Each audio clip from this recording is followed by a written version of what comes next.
Hello, everyone. My name is Alicia Bradley, and I want to thank you for affording me this opportunity to come talk about Saving Our Ladies. I am the founder of a nonprofit organization called Saving Our Ladies, and our mission here at Saving Our Ladies is that we help young ladies from the age 5 through 18 through the stages of development by creating programs aimed towards community and school connectedness. We are a community-based program, and we are located in Blythewood, South Carolina. We assist families all over the area in South Carolina. Something that has promoted me for providing healing in my professional life will be becoming a mentor. I've been a mentor for young ladies for over 10 years, and this kind of sparked me into becoming a founder of my own organization called Saving Our Ladies. I have came into many young girls' lives, and when I was a young lady, I was in foster care, and I kind of needed someone to be there for me. I created this program based off of what I needed in my life, so I'm kind of there for these young ladies. You know, any girl that enters into our program, 9 out of 10 is because a parent seen, you know, some type of issue and needed assistance with their young lady. So we come in and we give a treatment plan for the whole family. So we treat the family as a whole and not just the young lady, because we understand, you know, you can be in these young ladies' lives all day, but they have to go back into these environments. So we try to assist the family on how we could change some of the situations and the environment as a whole. So we're a part of their village. Being a part of their village is being there 24/7 and what they need us to do for them, or whatever the family needs us to do for them. So being a part of that village is we meet them where they are. Whatever challenges that these young girls have, you know, we assist. If the family is in need of resources, we're there. If there's an issue going on in the community, we're there. We help with mental health services. I'm a master's level mental health counselor myself, so that kind of gives me the knowledge that I need to provide resources to the family. We do a lot of community service with our programs. We give back to the homeless. We feed the homeless. We have a coat drive. We do a back to school bash every year. We do a lot of fundraising, and all that money goes back into our community. So Saving Our Ladies, we've been around for about a year. We have over 10 girls right now. We are currently seeking mentors. We are registering for mentees, and we're looking for volunteers. Saving Our Ladies does not discriminate when we look for young ladies. If there is a need to be met with a young lady, we accept them into our program.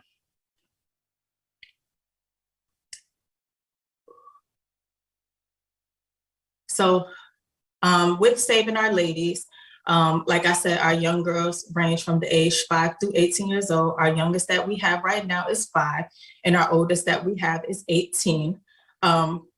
A lot of our girls have, you know, behavioral issues that we have to assist with. So we've made a lot of impact when it comes to our young ladies, and just being able to see where they started from in the program and then where they are now is enough for us to know that our program and what we have working for the young ladies is actually benefiting the community. We have parents that thank us, you know, what we do for them and their families, you know, knowing that a lot of our parents and families, you know, they come here from out of state. They have no one most of the time when they come here. They are in domestic violence situations or things going on at the school where their kids are being bullied, you know, have suicidal ideations. And then we're able to assist, just giving that lending hand for them, you know, talking them through it, providing the resources, being an advocate for these young ladies and their families when they go into the school system or out in the community. We have saved a lot of families and saved a lot of young ladies from things that, society kind of puts on them, where the families think that, there's no one else that they can turn to. There's no one that is willing to help them. And, us coming into their lives and being everything that they needed, and having these young ladies being able to talk to someone outside of their household, because, oftentimes, having children, they will rather talk to a stranger sometimes than versus talking to their parents. And just us being a part of that village and having the confidentiality with the young girls that, if they're going through something, we can assist them going through it, and not necessarily having to bring in the parent with them. So we kind of earn their trust when it comes to certain things with the young girls. So our program has proven to be very effective out here in the community.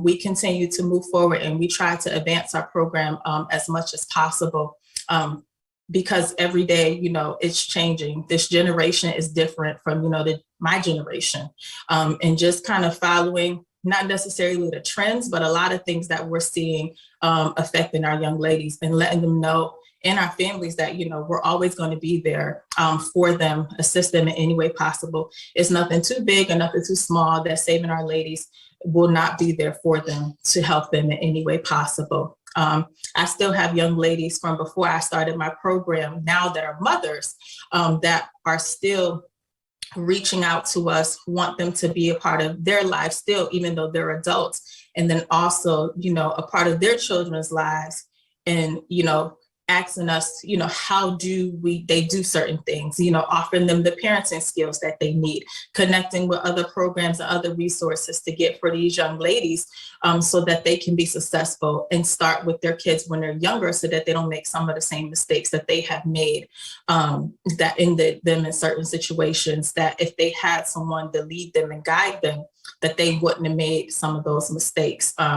So at times it can be challenging because we don't want our young ladies to go through certain things, but we know that it's a part of life. The world is a big influence on our young ladies. The world is a big influence on our children as a whole. So, we take that day by day and do what we can. And then, letting them know that regardless of what you go through or what you do, we're always going to be able to be there for you. And if it's something that we, at Saving Our Ladies are not able to do, bringing in those other resources for them.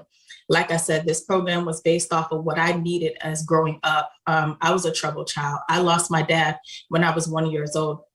So just seeking that male figure all the time, and just going through life and always wondering, the what ifs of my dad not being there. And then I've been foster care, being homeless at a very young age and not having anyone, social services not giving me what I needed and what I was craving and what I was asking for.